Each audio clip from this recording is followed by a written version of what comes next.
La mañana en que todo cambió, el cielo de Ciudad Esperanza amaneció gris, como si presentara sus respetos al final de una etapa. María Elena ajustó la bufanda color marfil alrededor de su cuello y ensayó una sonrisa frente al espejo del ascensor. A sus 55 años, seguía creyendo en el poder de la actitud, pero la carta de despido que llevaba doblada en el bolso pesaba más que cualquier abrigo. Había dedicado 27 años al área de contabilidad de la fábrica de calzado Pisos del Sol. Ahora, la empresa se acogía a un proceso de reestructuración y agradecía su incansable labor, con una indemnización modesta, que apenas cubriría unos meses de alquiler. O eso pensaría cualquiera que no supiera su otro secreto. Al llegar al portal de su edificio, respiró hondo antes de abrir la puerta del departamento que compartía con Ignacio, su único hijo. Él había cumplido 32 años, y aunque trabajaba como director de ventas en una concesionaria, seguía viviendo allí con su esposa Lucía para ahorrar. María Elena los acogía encantada. Pensaba que el hogar es un paraguas que debe mantenerse abierto, incluso cuando los hijos creen que ya no llueve. «Mamá, ¿todo bien?», preguntó Ignacio sin levantar la vista del móvil. «Tenemos que hablar», respondió ella posando la cartera sobre la mesa. Lucía se acercó con una taza de café y una mirada curiosa. El reloj de pared marcaba las 9:12. A esa hora, María Elena solía estar ya en la oficina. «Me han despedido», soltó, procurando que su voz sonara firme. «La fábrica recorta personal». Silencio. Solo el goteo del grifo mal cerrado en la cocina acompañó la noticia. Ignacio frunció el ceño. «¿Despedido? ¿Y cómo piensas pagar la hipoteca?», espetó, moviendo los dedos con impaciencia sobre la pantalla. Lucía apoyó una mano en el brazo de su marido. «Ignacio, cálmate. Podemos buscar soluciones». Pero Ignacio ya encendía el modo supervivencia, ese reflejo aprendido en una infancia de estrecheces. «Mamá, no es cuestión de buscar. Es que ya no cabe otra persona aquí que no aporte dinero fijo. Lucía y yo estamos ahorrando para una casa. No podemos cargar con tus gastos, ¿lo entiendes, verdad?». La frase cayó como un portazo. María Elena sintió un nudo en la garganta, aunque mantuvo la compostura.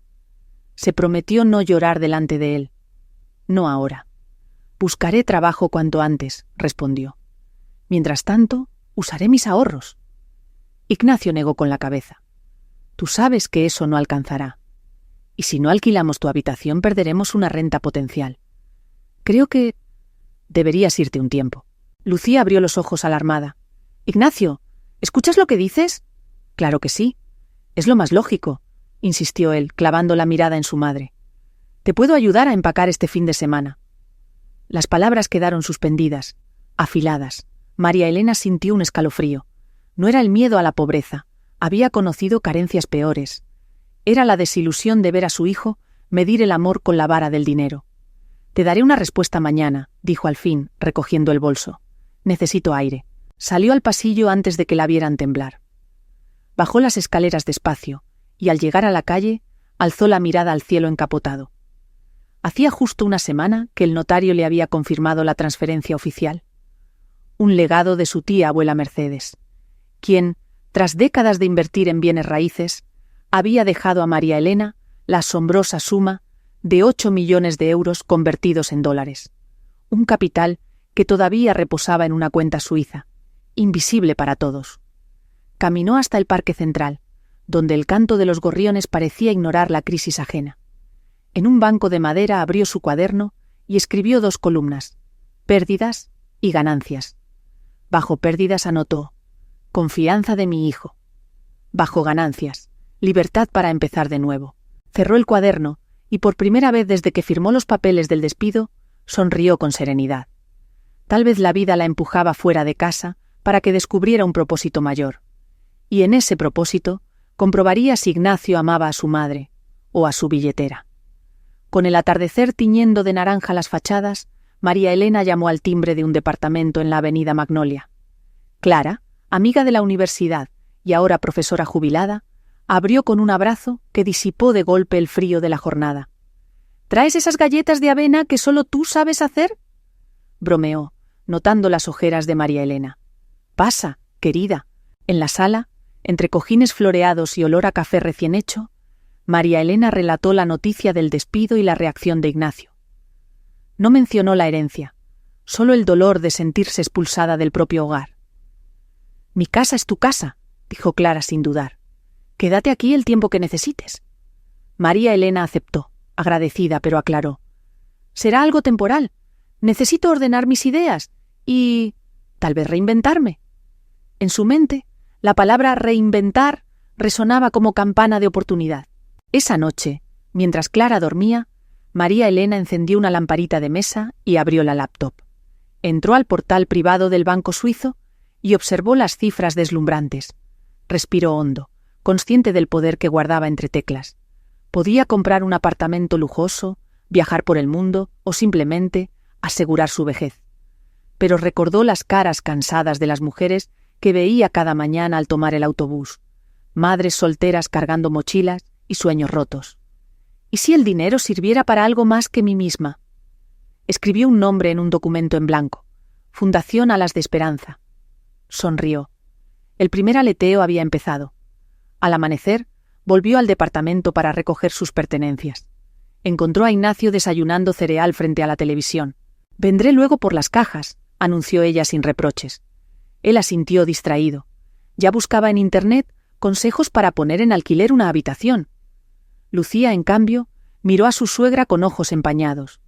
Se acercó, abrazándola con fuerza. «Perdón por todo», susurró. «No estoy de acuerdo con esto». «Cuida de tu corazón», respondió María Elena. «A veces el miedo se disfraza de lógica». Cargó 2 maletas, dejó las llaves sobre la mesa y, al cerrar la puerta, sintió una mezcla extraña de vacío y alivio. Aquella noche, Ignacio salió con sus colegas a celebrar un ascenso que aún no existía. Entre risas y cervezas presumió: «Con la habitación libre, Lucía y yo podremos poner un estudio de streaming. Todo está saliendo perfecto». Sus amigos brindaron, pero uno de ellos comentó: «Oye, ¿no crees que corriste a tu propia madre? Eso se ve feo». Ignacio se encogió de hombros. «Es temporal. Así aprenderá a valerse por sí misma». Mientras tanto, Lucía, sola en el departamento, veía en las noticias un reportaje sobre una misteriosa benefactora que ayudaba a mujeres desempleadas. La imagen era borrosa, pero la silueta le resultaba familiar. Desde el comedor de Clara, María Elena hizo varias llamadas. Contrató a un asesor legal, abrió una cuenta operativa y firmó los primeros cheques para un programa piloto que ofrecería cursos de contabilidad básica y microcréditos a mujeres mayores de 40. «No quiero mi nombre en ninguna parte», aclaró. «Solo el seudónimo Mercedes, en honor a mi tía». El abogado sonrió. «Será un impacto silencioso, pero poderoso». Al colgar, María Elena sintió un cosquilleo de emoción. Llevaba décadas equilibrando libros contables. Ahora equilibraría destinos. Una semana después, se instaló en un pequeño estudio amueblado, cerca del centro comunitario, donde iniciarían las clases. Tenía vistas a un mural colorido que decía: «La esperanza es un trabajo en equipo». Cada mañana, al abrir la ventana, repetía esa frase como mantra. Compró una libreta nueva y escribió 3 metas. Sanar mi corazón. Probar el amor verdadero de mi hijo. Devolver alas a quienes las perdieron. Al cerrar la libreta, sonrió. El capítulo de la pérdida había terminado. Ahora iniciaba el de la siembra. Y aunque Ignacio aún no lo sabía, las semillas que ella plantara germinarían también en su vida. 2 semanas después, el aula del centro comunitario bullía de nervios y entusiasmo. 12 mujeres, entre ellas Mariana, madre soltera recién despedida de un supermercado, escuchaban atentas a la señora Mercedes, rostro cubierto con un discreto cubrebocas color crema y un pañuelo que le ocultaba parte del cabello canoso. Nadie sospechaba que aquella instructora era María Elena. «La contabilidad no es solo números», explicó, dibujando columnas en la pizarra. «Es la historia de nuestros sueños convertidos en planes». Los ojos de Mariana brillaron. «Quizá vuelvas a empezar», pensó. Al finalizar, cada participante recibió una carpeta y la promesa de un microcrédito inicial. Se lanzaron aplausos sinceros. Algunas soltaron lágrimas de alivio. María Elena sintió un latido nuevo en el pecho. Era la certeza de estar en el lugar correcto, haciendo lo correcto, bajo el nombre correcto, aunque no fuera el suyo. A varios kilómetros, Ignacio se rascaba la nuca frente a su jefe. «Tus ventas cayeron 30% este mes», gruñó el director. Si no presentas un plan de recuperación en 10 días, revisaremos tu permanencia. Al salir de la oficina, Ignacio revisó su móvil. 3 mensajes del banco, todos rojos. Saldo insuficiente, pago rechazado, cuenta sobregirada. El reloj de su muñeca, un modelo carísimo comprado a crédito, le pesaba como un grillete. Apretó los labios. Todo se resolverá cuando alquile tu habitación. Tal vez pueda pedirle algo a mamá. Pero inmediatamente desechó la idea. Ella debía valerse por sí misma, ¿no? Esa noche, María Elena firmó los documentos finales de la Fundación Alas de Esperanza. El abogado deslizó el contrato hacia ella. A partir de hoy, la organización existe legalmente. Usted es la presidenta, bajo el seudónimo Mercedes. Cuando él se fue, apagó la vela aromática y apoyó la frente sobre el papel. Tía Mercedes, gracias por la brújula. Se prometió invertir el 70% de su herencia en becas y programas, guardando el resto para garantizar la sostenibilidad a largo plazo. No era caridad fugaz, era un proyecto de vida. Al amanecer, Clara preparó pan dulce y vertió café en 2 tazas esmaltadas. «Estás radiante, amiga», comentó. «Parece que el despido te quitó un peso». «Me quitó una máscara», respondió María Elena. «Ahora uso otra, es verdad, pero para proteger el bien que intento hacer o no para esconderme del miedo». Clara alzó la taza. «Brindo por las segundas oportunidades y porque, cuando llegue la hora, tu hijo vea a la mujer extraordinaria que siempre tuvo delante». María Elena sonrió, mas su mirada se nubló. La distancia con Ignacio dolía como una astilla invisible. Ignacio publicó un anuncio. Habitación amplia, vista a la ciudad, uso de cocina. Precio negociable. Esa misma tarde, visitó el departamento un streamer llamado Fede, con auriculares fluorescentes y risa estridente. «Perfecta para mis directos nocturnos», exclamó. Lucía torció el gesto. «Ignacio, necesitamos paz, no fiestas a las 3 de la mañana». «Necesitamos dinero», respondió él encogiéndose de hombros. Mientras discutían, en la televisión del salón aparecía un reportaje. La filántropa anónima, Mercedes entrega becas a mujeres mayores de 40 años. Lucía subió el volumen. Ignacio lo bajó de inmediato, irritado. «Pura publicidad barata, seguro es una millonaria que busca aplausos», murmuró. Lucía, silenciosa, pensó. ¿Y si fuera? La fama de Mercedes creció más rápido de lo previsto. Un importante periódico organizó una gala benéfica para presentarla ante donadores. La invitación llegó vía correo electrónico cifrado. Clara dejó la carta sobre la mesa. ¿Te atreverás a aparecer? Solo, si puedo controlar el entorno, respondió María Elena. No quiero focos, quiero compromiso. Sin embargo, un periodista perspicaz, Esteban Rojas, comenzó a unir pistas. Una transferencia desde una cuenta suiza, la silueta captada en las clases, la coincidencia con el despido masivo en Pisos del Sol. El juego del anonimato se volvía delicado. Una tarde, Lucía encontró a Ignacio sentado en penumbra. «La concesionaria recortará personal», confesó él, casi en susurro. «Estoy en la lista». Lucía tragó saliva y marcó el número de María Elena, que tenía registrado aparte. «Suegra, sé que tienes tus propios planes, pero ¿podemos hablar?»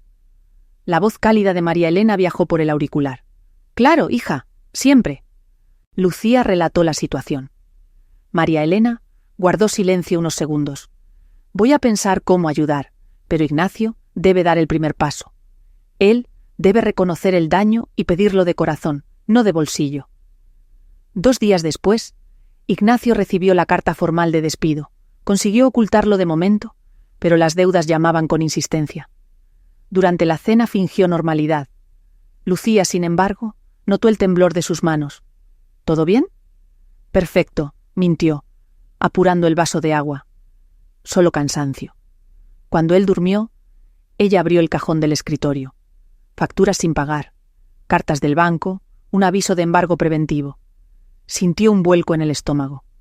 Ignacio se hunde y arrastra nuestro matrimonio. Esa noche, Clara recibió a María Elena con ojos preocupados. Llamó Lucía. «Ignacio está peor de lo que creías». María Elena pasó las páginas de su libreta y añadió una nueva meta. Tender un puente de verdad. Decidió fijar condiciones claras. Ayudaría a Ignacio solo si aceptaba asistir a terapia financiera y comunitaria, y si colaboraba en la fundación como voluntario. No rescataría cuentas, rescataría conciencia. Miró el cielo oscuro a través de la ventana. ¿Mañana será el día? Cerró los ojos, y por primera vez deseó que la próxima conversación con su hijo no fuera como empresaria anónima, sino como madre. El amanecer trajo un viento fresco que agitaba los jacarandás de la avenida. María Elena se presentó ante la puerta del antiguo departamento. Tocó 2 veces. Lucía abrió con ojeras y alivio en el rostro. Ignacio apareció detrás, desaliñado, con el sobre del despido aún en la mano. «¡Mamá!», balbuceó. «Necesito hablar contigo». María Elena lo invitó a sentarse en la mesa del comedor, ahora despojada de adornos porque Ignacio había empeñado la vajilla fina. Colocó una carpeta junto a una pequeña libreta. «Antes de cualquier ayuda», dijo con voz serena, «hablemos de responsabilidad. Aquí tienes un plan de saneamiento, pero exige tu compromiso total». El plan era claro: asistir a terapia financiera, vender los lujos comprados a crédito y trabajar 6 meses sin sueldo fijo como voluntario en la Fundación Alas de Esperanza. Ignacio tragó saliva. ¿Trabajar? ¿Gratis? No gratis, corrigió María Elena. A cambio de dignidad. Ganarás experiencia y propósito. Tus gastos básicos estarán cubiertos, pero nada más. Lucía asintió fervorosa. Ignacio miró a su esposa, luego a su madre y finalmente a la carpeta. «Acepto», susurró, sintiendo la humillación mezclarse con un atisbo de alivio. Esa misma tarde, Ignacio acompañó a María Elena al centro comunitario. Al entrar, vio a mujeres de distintas edades resolviendo ejercicios contables con sonrisas y cuadernos coloridos. Una abuela de cabellos grises levantó la mano. «Mercedes, mire, ya sé restar amortizaciones». Ignacio abrió los ojos. Su madre no era una desempleada pobre. Era el motor de algo enorme. El apodo Mercedes resonó en su mente como un eco de vergüenza. Mariana, la madre soltera, se acercó con una bandeja de galletas caseras. «Señor Ignacio, bienvenida sea su ayuda. Todos aquí empezamos de cero». Él aceptó la galleta como quien recibe una ofrenda. Observó a su alrededor. Nadie lo juzgaba. Todos estaban demasiado ocupados construyendo un futuro. Sentía el peso de su orgullo desmoronarse, grano a grano. Al terminar la jornada, María Elena guió a Ignacio a la oficina administrativa. Le mostró un tablero con fotografías. Becarias que habían abierto pequeños negocios gracias a microcréditos. «Cada historia aquí cuesta sudor, no caridad», explicó. «Tu tarea será acompañarlas en sus presupuestos y presentar reportes semanales». Ignacio tomó un marcador y, con manos temblorosas, escribió su nombre bajo la columna de voluntarios. Por primera vez en meses, sus dedos no buscaban una tarjeta bancaria, sino una pizarra de compromiso. Los siguientes días fueron un choque de realidades. Ignacio viajó en transporte público con algunas becarias para visitar locales. Comió tacos de la esquina en lugar de sushi a domicilio. Aprendió a escuchar más que a hablar. Una tarde, Mariana le contó entre lágrimas que había logrado pagar la primera cuota de su microcrédito vendiendo empanadas. Ignacio sintió un nudo en la garganta. «Yo gasto en caprichos», lo que ella celebra como victoria. Mientras tanto, Esteban Rojas, el periodista, consiguió una fotografía nítida de Mercedes sin cubrebocas. María Elena, abrazando a una alumna. Preparó un artículo explosivo. «La filántropa misteriosa es en realidad víctima de un hijo ingrato». Envió el borrador a su editor. Esa noche, María Elena recibió la llamada de Esteban solicitando su versión. Ella pidió 24 horas para una declaración. Entendió que el velo del anonimato estaba a punto de caer, y con él llegaría la prueba definitiva para Ignacio. En casa, Ignacio terminaba un balance, cuando María Elena llegó con el rostro serio. «Hijo, un periodista te llamará. Quiere hablar de mí, de ti, de todo esto». Ignacio palideció. «Mamá, si sale a la luz, todos sabrán que te eché de casa». «La verdad siempre encuentra salida», respondió ella. «Lo importante es qué haremos con esa verdad». Ignacio recordó las risas de fe del streamer, los recibos impagos, el gesto de Mariana al mostrar su primera ganancia. Cerró los ojos y murmuró: «Haré lo correcto, aunque duela. A la mañana siguiente, Ignacio y Lucía se presentaron voluntariamente en la redacción del periódico. Frente a Esteban Rojas y su grabadora, Ignacio confesó la historia completa, sin excusas. Reconoció su egoísmo, pidió disculpas públicas a su madre y anunció la donación de todas sus pertenencias de lujo a la fundación.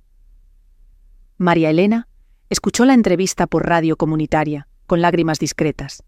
No sabía qué repercusiones traerían aquellas palabras, pero en su interior algo se afianzó. La semilla germinó.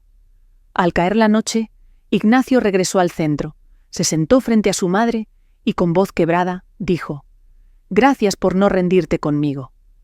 María Elena lo abrazó. «El verdadero patrimonio, hijo, es el amor que somos capaces de reparar».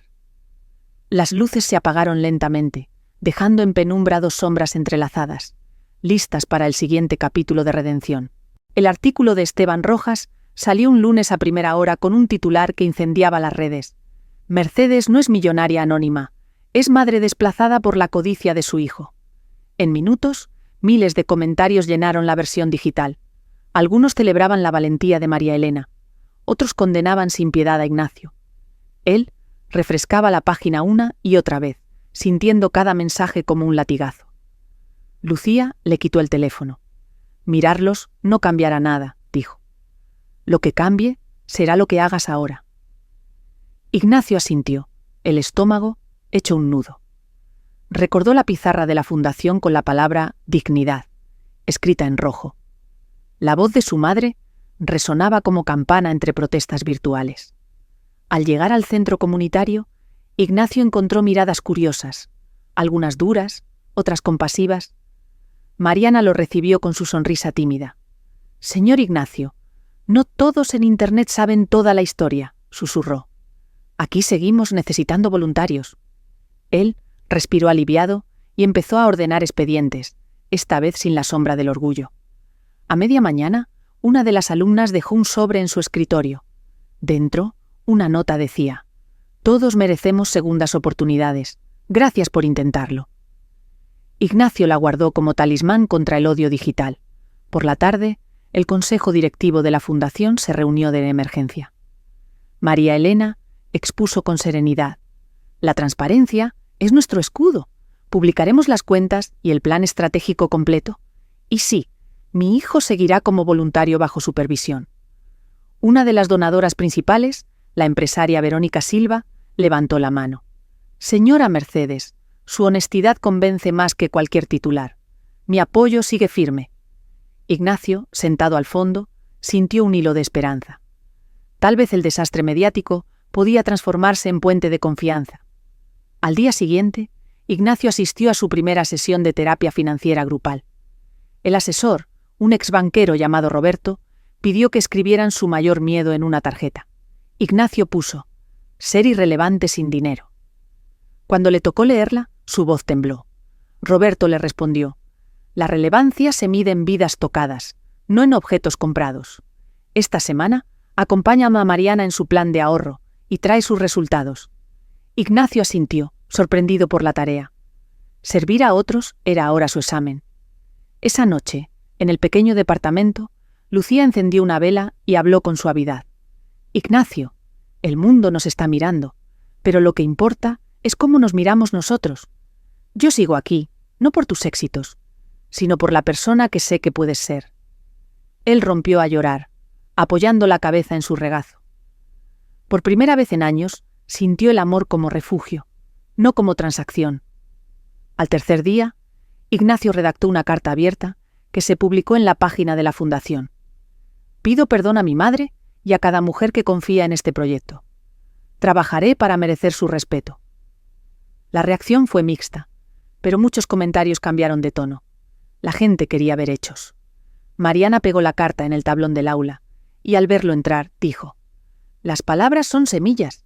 Riega con acciones. Hoy necesitamos revisar inventario a las 6 a.m».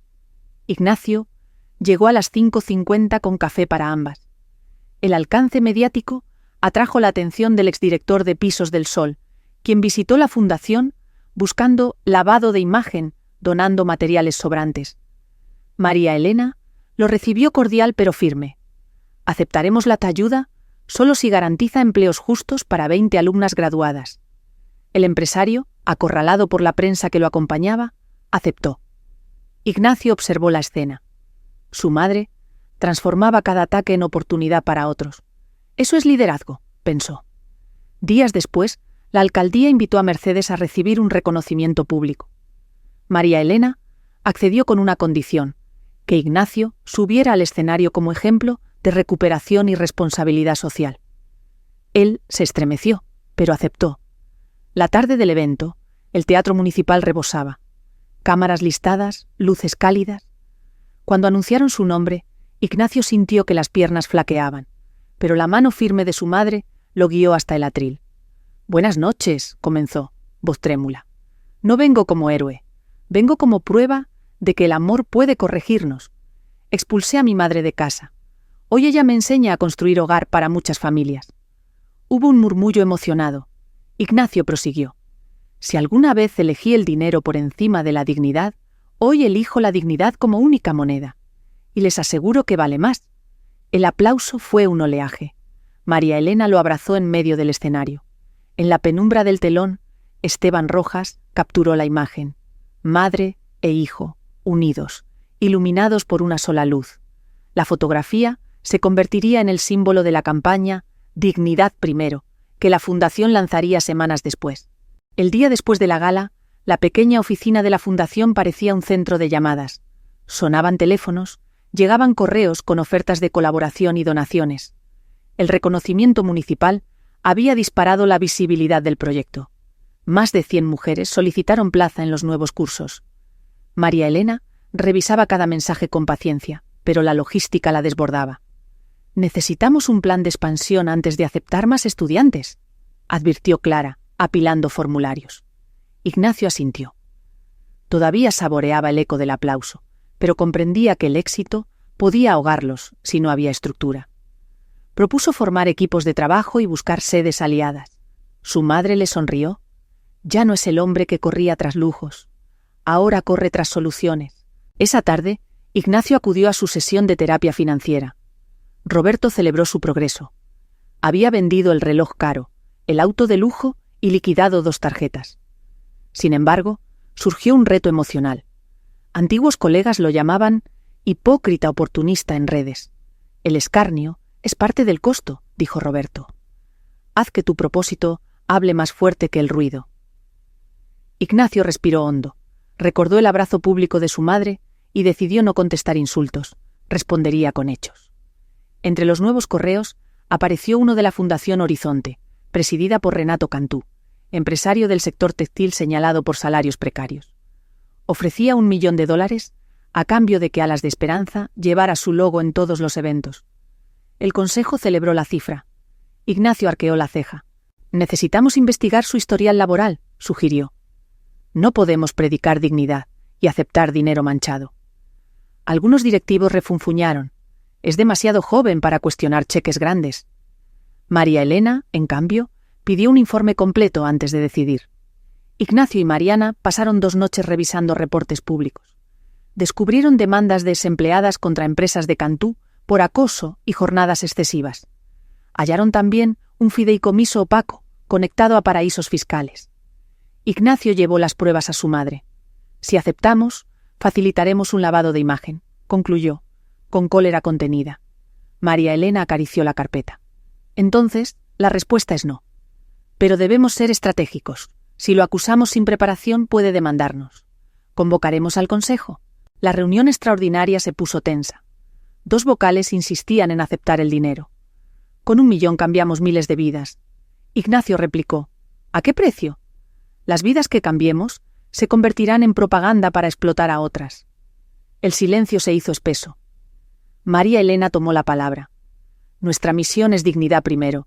Si cedemos ahora, todo lo construido se agrietará. Propongo que votemos y dejemos constancia pública de la decisión». La balanza oscilaba. Roberto, invitado como asesor externo, habló último. En finanzas existe el concepto de dinero tóxico. Recursos que enferman la ética de una organización. He visto ONGs caer por aceptar fondos así. La transparencia de ustedes es su mayor activo, No lo hipotecen. Esa frase inclinó voluntades. El Consejo rechazó la oferta con 6 votos contra 3 y redactó un comunicado firme pero respetuoso. Renato Cantú respondió en redes con un escueto. Su pérdida. La negativa provocó titulares. Pequeña fundación dice no a gran magnate. Muchos ciudadanos aplaudieron la coherencia. Otras empresas éticas ofrecieron aportes menores, pero genuinos. María Elena distribuyó las donaciones en microprogramas y pidió a Ignacio liderar la apertura de una nueva sede en la ciudad vecina, Valle Clara. «Es tu prueba de fuego», dijo. «Confío en tu criterio y en tu capacidad para formar equipo». Ignacio sintió un vuelco de orgullo y responsabilidad. Por primera vez, la misión dependía directamente de él. El primer día en Valle Clara, Ignacio se reunió con la parroquia local, la biblioteca y un pequeño centro cultural. Convenció a todos de ceder espacios en horarios distintos para los cursos. Llamó a Mariana para organizar inscripciones y visitó comercios para pedir donaciones de materiales. Por la noche, envió a su madre un informe detallado y una foto. Él, barriendo un aula vacía con una enorme sonrisa. María Elena respondió con un simple mensaje. «Orgullosa de ti, hijo». Ignacio la leyó en silencio. Las lágrimas salpicaron la pantalla. Una semana después, inauguraron la sede con 30 mujeres inscritas. Lucía, embarazada de 2 meses, noticia que apenas habían compartido con María Elena, cortó la cinta junto a Ignacio. Cuando los globos blancos subieron al cielo, él miró a su esposa y susurró: «Que nuestro hijo nazca en un mundo donde la dignidad se defiende, no se compra». Lucía lo besó, conmovida. Esa noche, Ignacio regresó solo al aula vacía, apagó las luces y se sentó en la penumbra, escuchando el eco de sus pasos nuevos. Pensó en el pasado reciente.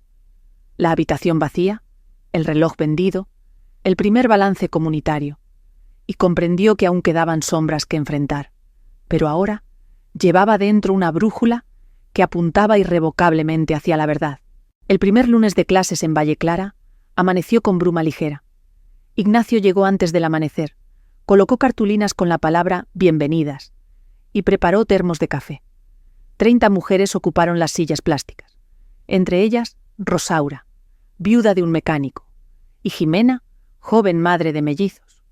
«Hoy aprenderemos a traducir sueños en números», saludó Ignacio. «La contabilidad no es enemiga, es linterna». Las alumnas rieron relajadas. Al cierre de la sesión, Jimena levantó la mano. «Nunca imaginé entender un balance. Gracias por creer que podemos». Ignacio sonrió. Esa frase valía más que cualquier bono perdido. Al volver a la oficina, encontró un sobre sin remitente. «Retírate mientras puedas. Las alas también se queman». Dentro, recortes de periódicos con rostros tristes desempleadas de Cantú. Al reverso, la palabra «culpable» grabada con marcador rojo. Ignacio respiró hondo. ¿Amenaza o advertencia? Mariana sugirió avisar a la policía, pero Ignacio decidió informar primero a su madre. Llamó a María Elena y envió fotos del sobre. «Algunos temen perder privilegios», dijo ella firme. «No doblaremos las alas. Reúne al equipo. Necesitamos prepararnos». Esa noche, Lucía sintió un pinchazo agudo en el vientre. Ignacio la llevó al hospital. Era una amenaza de aborto prematuro. El médico indicó reposo absoluto y 0 estrés. Ignacio se quedó en la sala, temblando. Si algo le pasaba a Lucía, o al bebé. María Elena llegó con una manta y palabras suaves. «La vida siempre prueba donde más nos duele. Pero no estás solo». Ignacio apretó la mano de su madre. «Prometo protegerlos. A todos». Los vecinos de Valle Clara organizaron turnos para llevar comida a Lucía y limpiar el centro. Rosaura apareció con una olla de caldo. Jimena trajo pañales donados. Ignacio observó la cadena de apoyo y comprendió que la dignidad también se construye en círculos pequeños. «Cuando ayudas, multiplicas aliados», susurró Mariana. Ignacio respondió: «Y los miedos se dividen». Al día siguiente, la alcaldesa de Valle Clara envió una carta. Por razones administrativas, cancelaba el permiso de uso del centro cultural. Ignacio sospechó influencia de Renato Cantú. Sin espacio, las clases quedarían suspendidas. Las alumnas mostraron preocupación. Algunas lloraron. No nos rendiremos, aseguró Ignacio. Mañana daremos clase al aire libre si es necesario. María Elena convocó al consejo por videollamada. Es hora de exponer a Cantú con pruebas sólidas. Ignacio y Mariana recopilaron testimonios desempleadas, grabaciones, recibos de sueldos irregulares, fotografías de talleres insalubres. Roberto armó un dossier legal. Esteban Rojas se comprometió a publicar un reportaje si había evidencia verificable. La verdad es nuestro escudo, recordó Ignacio. Pero debemos usarla con precisión, no con rabia. Ignacio viajó a la capital en autobús nocturno para entrevistar a Clara Valdés, obrera que había liderado una huelga contra Cantú. Ella entregó documentos clave y un diario donde anotaba abusos laborales. Pensé que nadie escucharía, dijo con voz quebrada. Si luchan por justicia, cuenten conmigo. Ignacio guardó el cuaderno como reliquia. Al salir, un vehículo negro lo siguió varias cuadras. Aceleró el paso hasta un hotel iluminado. Comprendió que la intimidación era real. De regreso, el equipo ofreció una conferencia de prensa. Esteban proyectó fotos, grabaciones y el testimonio de Clara. Titular inmediato: Cantú, imperio de explotación. Redes sociales estallaron. Cantú respondió demandando a la Fundación por difamación y solicitó congelar sus cuentas preventivamente. María Elena reunió a abogadas voluntarias. Nos veremos en los tribunales, dijo, sin titubear. Nuestro capital más valioso sigue libre, la voz. Esa noche, un correo del banco notificó: fondos bloqueados temporalmente. La fundación quedó con apenas un mes de liquidez. Ignacio reunió a las alumnas bajo un viejo ceibo frente al centro sellado. ¿Se detiene una semilla porque la tierra es dura?, preguntó. ¡No!, gritaron ellas. Dieron clases sobre mantas con cuadernos apoyados en las rodillas. Los curiosos se acercaron. Algunos ofrecieron dinero, otros prestaron sillas. Una lluvia tenue empezó, pero nadie se movió. María Elena llegó con paraguas. Lo alzó sobre Ignacio y murmuró: «Las alas pueden mojarse, hijo, pero nunca dejarán de batir». En el crepitar de la lluvia se selló un pacto silencioso. Resistir juntos hasta que la justicia devolviera el vuelo. El amanecer encontró a Ignacio repasando la contabilidad de emergencia. Ingresos solidarios, gastos mínimos. En la columna saldo apenas quedaban cifras simbólicas. Aún así, las alumnas llegaban con más determinación que nunca. Habían traído mesas plegables prestadas y grandes cartones para improvisar pizarras. «Hoy hablaremos de flujo de caja», anunció Ignacio, dibujando con tiza en el pavimento. «Y también de otro flujo, el de la esperanza que no se corta con un sello oficial». Las risas disiparon el frío. Varias vecinas se unieron, curiosas. En una esquina, Jimena vendía empanadas para cubrir fotocopias. Rosaura repartía café en vasos reutilizables. El aula al aire libre se convirtió en feria comunitaria. Mientras tanto, en la capital, Cantú celebraba una conferencia rodeado de abogados. Calificó las pruebas de teatro montado y exhibió su demanda. Pero Esteban Rojas filtró un audio donde un directivo de Cantú proponía pagar sobornos para silenciar obreras. Las redes se incendiaron de nuevo. El hashtag #Alas sin cadenas alcanzó tendencia mundial. Organizaciones de derechos laborales ofrecieron apoyo a la fundación. María Elena observó el torbellino mediático con calma estratégica. Cuando el viento sopla fuerte, las cometas suben más alto. La jueza asignada al caso, Daniela Fuentes, concedió una audiencia preliminar urgente y citó a ambas partes. Ignacio viajó con Mariana, Clara Valdés y el dossier ampliado. En la sala, Cantú evitó su mirada. «Presenten sus argumentos», ordenó la jueza. El abogado de Cantú habló 15 minutos, acusando difamación sistemática. Luego, la defensa de la fundación exhibió nóminas falsificadas, fotografías de lesiones y el diario de Clara. La voz de la obrera quebró el silencio. Nos decían que callar era nuestro deber. Mercedes nos enseñó que hablar es un derecho. La jueza tomó notas sin expresar emoción. «Resolveré en 72 horas», concluyó. De regreso a Valle Clara, Ignacio reunió al equipo bajo la sombra del ceibo. Pase lo que pase, las clases continúan. Si la justicia tarda, la dignidad no espera. Propuso un plan colibrí, cursos intensivos rotativos en patios de voluntarios, aprovechar horas tempranas y trasladar material con mochilas plegables. Cada alumna sería instructora de otra, multiplicando el aprendizaje. En minutos trazaron un calendario arcilloso sobre el suelo. Mariana sonrió. Los colibríes baten alas tan rápido que nadie los detiene. Esa noche, Ignacio leyó un cuento al bebé aún, en el vientre de Lucía, sentado junto a la cama. Eligió El Principito, subrayando la frase: «Lo esencial es invisible a los ojos». Lucía acarició su mano. «Nuestro hijo nacerá en medio de una tormenta», susurró. «Pero verá el arco iris», respondió él, «porque estaremos juntos». María Elena, tras la puerta, secó una lágrima de gratitud.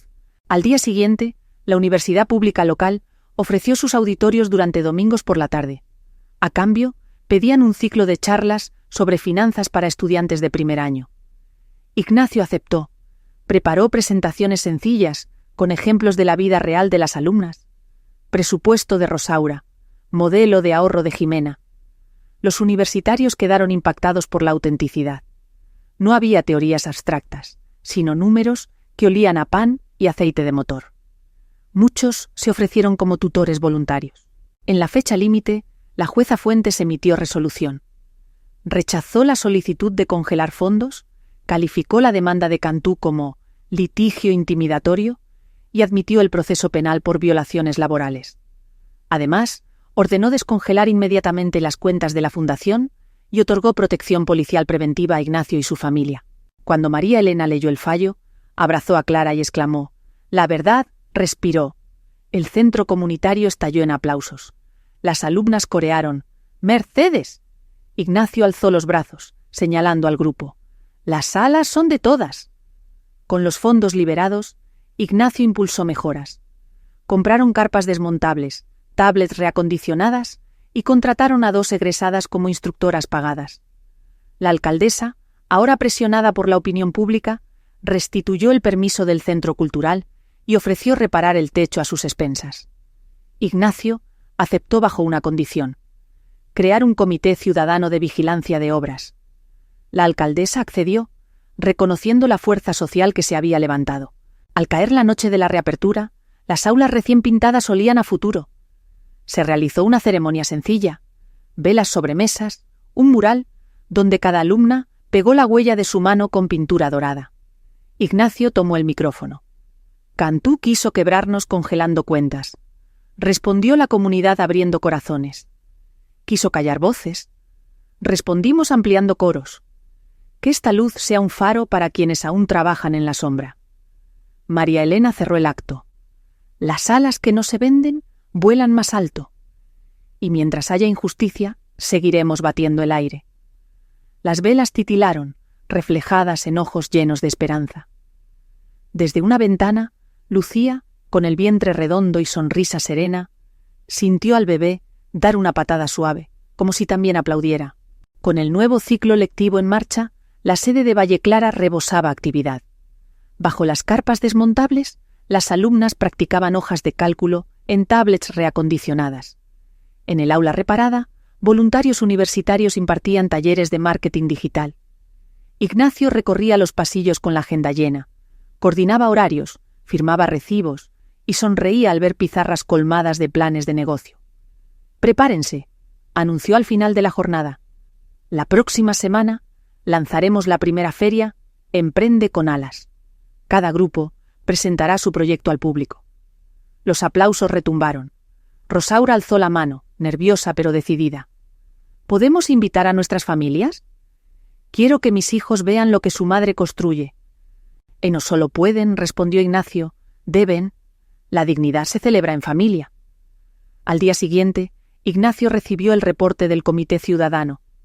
La alcaldía cumplía con la reparación del techo, pero había retrasos en la instalación eléctrica. El comité sugería exigir penalidades si la obra no concluía a tiempo. Ignacio redactó una carta firme. La firmaron 40 vecinas y la entregó en el ayuntamiento. La alcaldesa, ahora cauta, prometió acelerar los trabajos. María Elena observó el documento con orgullo. «Antes, hijo, evitabas cualquier fricción por comodidad. Ahora enfrentas el sistema por convicción». Ignacio sonrió. «Aprendí de la mejor. Mientras tanto, en la capital, el juicio contra Cantú avanzaba. Testigos protegidos narraban jornadas de 20 horas y amenazas con despidos masivos. El fiscal presentó el cuaderno de Clara Valdés como pieza clave. Cantú, cada vez más acorralado, cambió de estrategia. Ofreció un acuerdo millonario a las obreras si retiraban cargos. Clara, asesorada por la fundación, rechazó la oferta.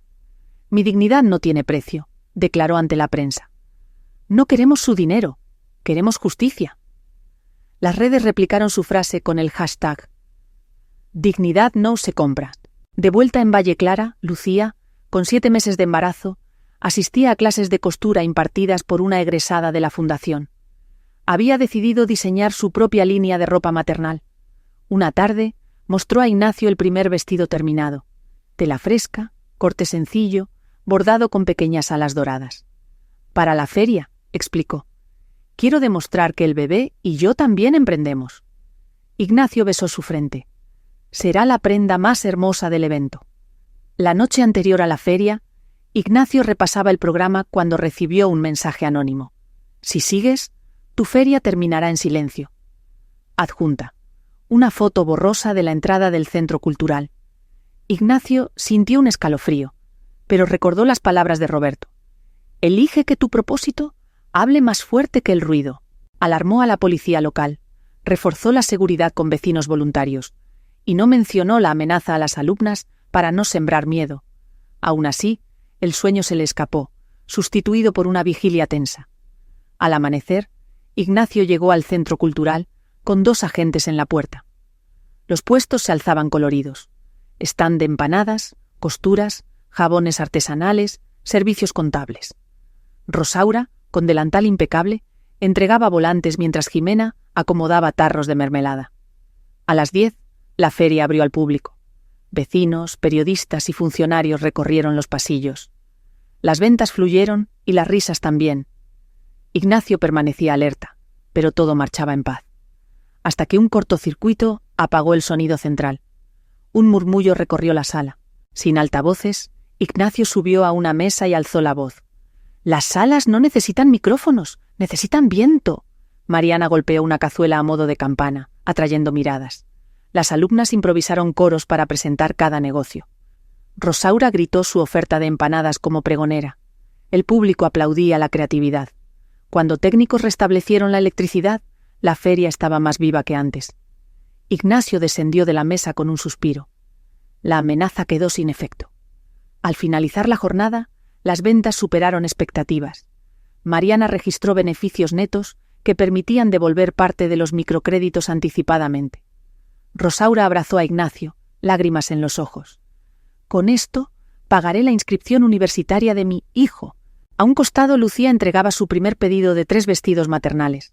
El comprador, un bloguero de moda local, prometió reseña. Ignacio contempló el salón repleto de cajas vacías y sonrió. El éxito se medía en sueños despachados, no en billetes acumulados. Esa noche, madre, hijo y nuera cenaron juntos en el pequeño departamento. María Elena brindó con jugo de granada, por el embarazo, por las alas que se fortalecen volando. Ignacio añadió, «¿Y por las raíces que nos sostienen cuando sopla la tormenta?». Lucía acarició su vientre. «Nuestro hijo llegará a un mundo con más luz gracias a ustedes». El timbre interrumpió el momento. Al abrir, Ignacio halló un paquete anónimo. Dentro, una pluma metálica calada con la inscripción: «Las alas se sueldan con fuego. Sigan volando». ¿Sin amenazas? ¿Sin firma? Ignacio miró a María Elena. ¿Aliado? ¿O advertencia? Ella giró la pluma bajo la lámpara. El metal reflejaba destellos cálidos. Tal vez ambas cosas. La libertad siempre lleva chispas de riesgo. Guardaron la pluma en la vitrina, símbolo de un vuelo que ya nadie podría detener. Aunque aún faltaban cielos por conquistar, el amanecer del juicio definitivo tiñó de rosa los ventanales del tribunal. Afuera, un centenar de obreras sostenía pancartas con el hashtag «Dignidad no se compra». Ignacio, vestido con saco sencillo, llegó del brazo de Lucía, ya de 8 meses, y saludó a Clara Valdés, que apretaba su cuaderno como un escudo. María Elena les sonrió con calma de capitana vieja. «Hoy No peleamos contra un hombre, sino contra la costumbre de callar. Dentro, la jueza Daniela Fuentes ocupó su estrado entre montones de carpetas. El fiscal ajustó las gafas. El abogado de Cantú miraba el piso, consciente de la marejada social tras esas paredes de mármol. La defensa intentó su última carta. Presentó un certificado médico alegando fragilidad cardíaca de Renato Cantú para pedir aplazamiento. La jueza arqueó la ceja. La salud no puede usarse como parapeto de la impunidad, zanjó. Procederemos.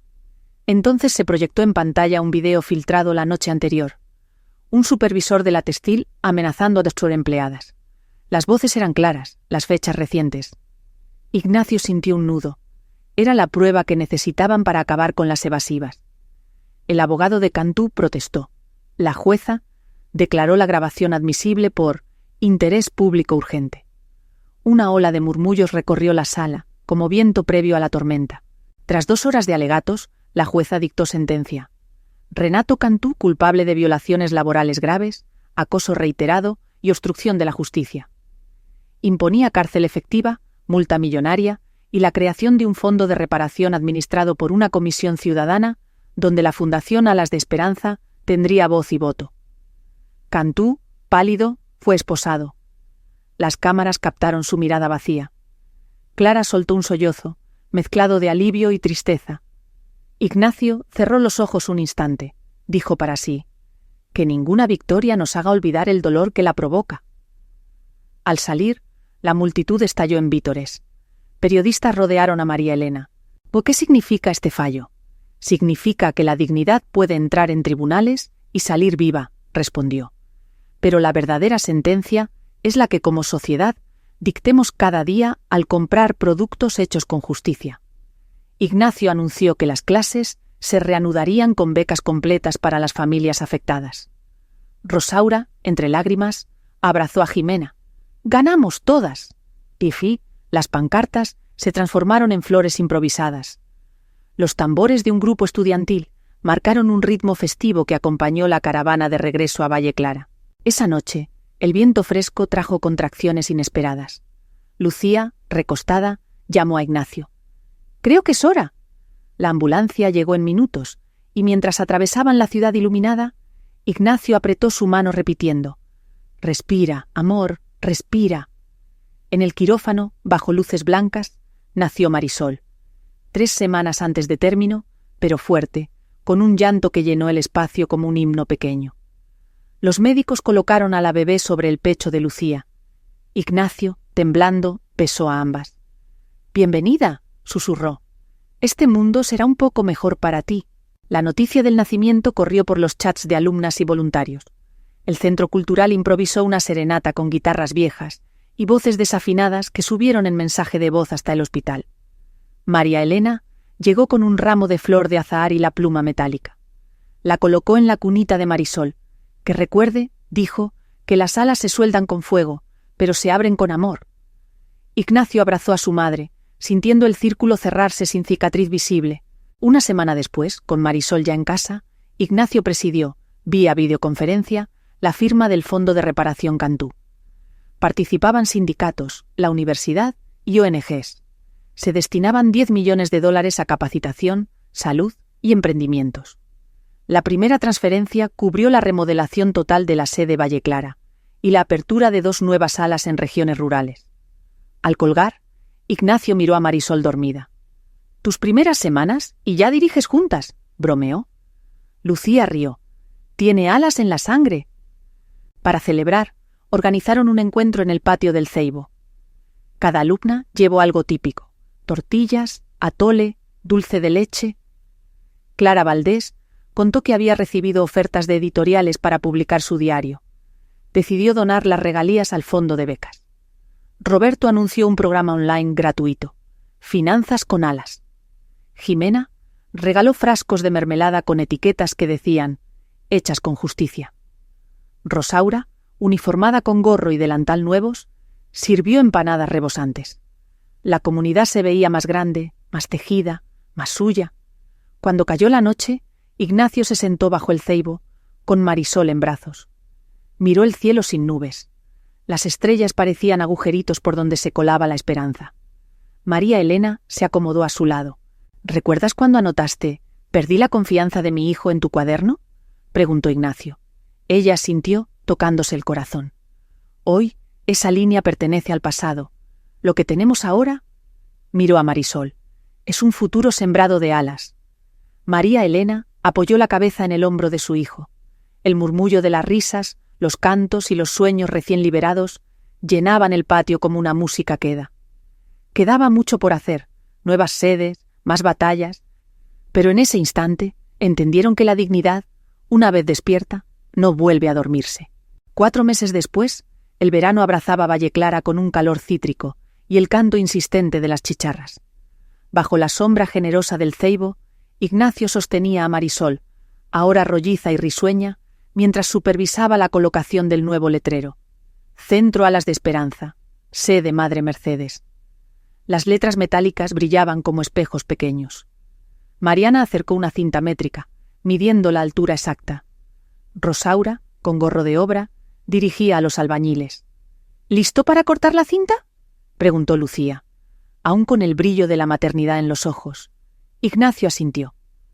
Atrás quedaban los días de aulas al aire libre.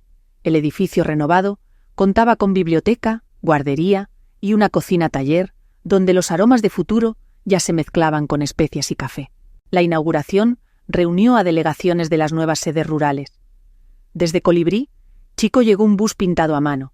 De Sierra Niebla, una comitiva quechua con ponchos color vino. Cada grupo trajo ofrendas, semillas nativas, tejidos, instrumentos. María Elena los recibió uno por uno, agradeciendo en su dialecto cuando podía, enseñada por Clara Valdés. El patio se convirtió en tapiz viviente de tradiciones. Esta red, murmuró Esteban Rojas, presente como cronista, ya es más grande que cualquier fundación. Es un movimiento. María Elena replicó. Los movimientos nacen cuando la necesidad se encuentra con la esperanza. Nosotros solo abrimos la puerta. Llegado el momento, la alcaldesa tomó el podio. Con voz humilde, admitió los errores del pasado y anunció la creación de un reglamento municipal de comercio justo, inspirado en la lucha contra Cantú. El público aplaudió. Clara Valdés, invitada de honor, leyó un fragmento de su diario. La página donde, años atrás, escribía: «Tal vez nadie escuche jamás». Cerró el cuaderno y sonrió. Hoy escuchan miles y, más importante, actúan. Lucía sostuvo a Marisol para que saludara, agitando las manitas. Los fotógrafos capturaron la escena. Bebé, cuaderno, telón de pancartas verdes. Tras los discursos, comenzó la feria Emprende Segundo.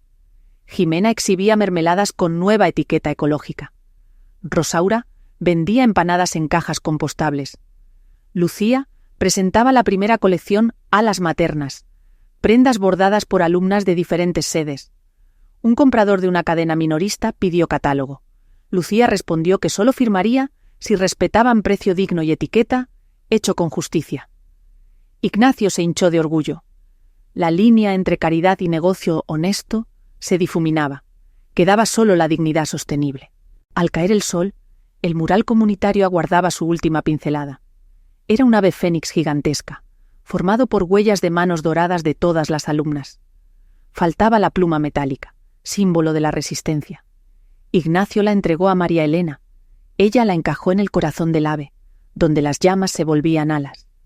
Un silencio reverente precedió al estallido de aplausos. Que este fuego recuerde, dijo María Elena, que las alas se forjan en la adversidad, pero vuelan por amor. Esa noche recibieron videollamada de la jueza Daniela Fuentes. El Fondo de Reparación había financiado ya 312 becas y 10 clínicas de salud laboral. Invitó a Ignacio a integrar un Consejo Nacional de de Economía Solidaria. Ignacio aceptó con una condición: que las obreras tuvieran el 50% de los votos. La jueza sonrió. Y las alas siguen dando altura. Marisol balbuceó algo irrepetible. Daniela rió diciéndole: testigo de honor. Con la brisa nocturna llegó un correo del profesor Roberto.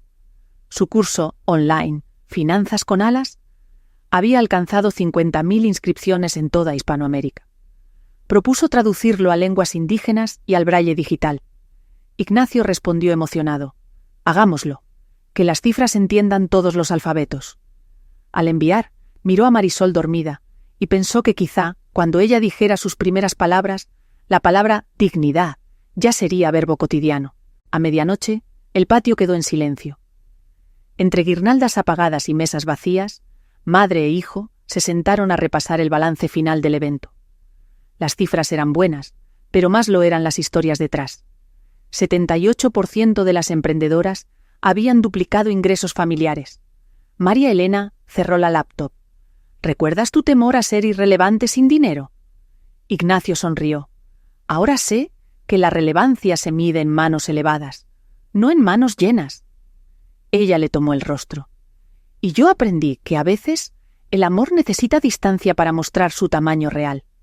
El viento tibio agitó las hojas del ceibo. Ignacio alzó la vista. Miles de luciérnagas parecían chispas del mural cobrando vida. Se puso de pie y extendió los brazos, sintiendo un latido compartido con aquel cielo sin techo.